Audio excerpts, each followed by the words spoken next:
Hi, I'm Michael Hayes from Calvary Baptist Church in Fort St. John, and I'm down here in Calgary at Westview Baptist for a Finance Committee meeting, and we're going to be looking at the audited financial statements and the unconsolidated internal financial statements and just comparing them, asking questions, making sure we understand what's happened and where we are financially as a denomination. So that, I'm sure, has just really excited all of you non-accountants out there, but that's what we're doing right here, working around the ordination examining committees, examining the new people who are going to be ordained by the denomination.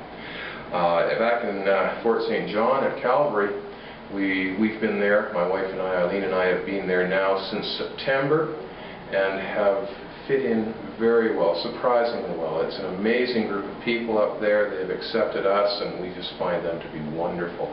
The church itself, of course, Don Holloway was there for 20 years, and he did an amazing job of building that church, building it with those there. Now we're moving in a bit of a different direction, which is what Don hoped for when he decided it was time to retire. Currently, we have people who are transient. It's a 50% transient community, I'd say, because of the oil patch work there, and the remainder are people who have grown up in the community. There will be 3 and 4 generations of the same family attending the church, and you discover that half of the church is somehow related to the other half of the church just because people have been there for so long. Having said that, the church is close in small groups, but not all together. So we've been working to bring the church together as family more. And good things have been happening there. The idea with that is, as we bring them together to be more family-oriented, or to look more like family, act more like family, and enjoy each other more like family, it strengthens us as a church so that we're more able to step outside of the church walls and feel that we can live our faith with a greater confidence because our family is around us, even in the community. To that end, we've done a couple of things recently. Most recently, we invited our friends from Summerlin Baptist Church, Back Porch Gospel, to come up and go into the community under our sponsorship and share the gospel both in song and in word. They were in 5 different seniors locations and 3 churches in our immediate area, and we also got them into First Baptist down at Dawson Creek as well. And they did exactly that. They shared the gospel and were well accepted, even though the majority of people in a number of those settings did not know the Lord. So that was a good way of showing our church, our people, how it can happen.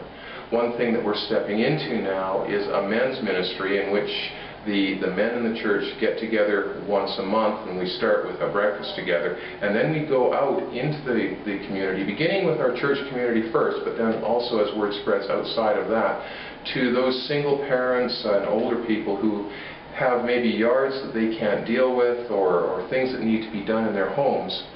And we step in with this group of men to meet the needs that they have. And this is to be an ongoing thing, so that, again, a relationship develops between that homeowner or that single parent and the men that come. So it would be the same 2 or 3 men each month. Once a month we'd do this. And each month that same group of men would go to that same place.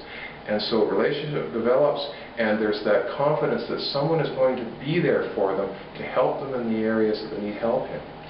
So we're looking at more things too, but these are things, this is something that we've decided we need to try sooner rather than later, because we often forget that men are more creatures of doing things rather than sitting back and watching things. So this is a way that we see we can get the men much more involved in church activity. So that's where we are at this point. There's a long way to go yet. So I haven't even been at the church for a year yet, but they're pushing me as much as I'm pushing them, and it's a wonderful experience. Bye-bye.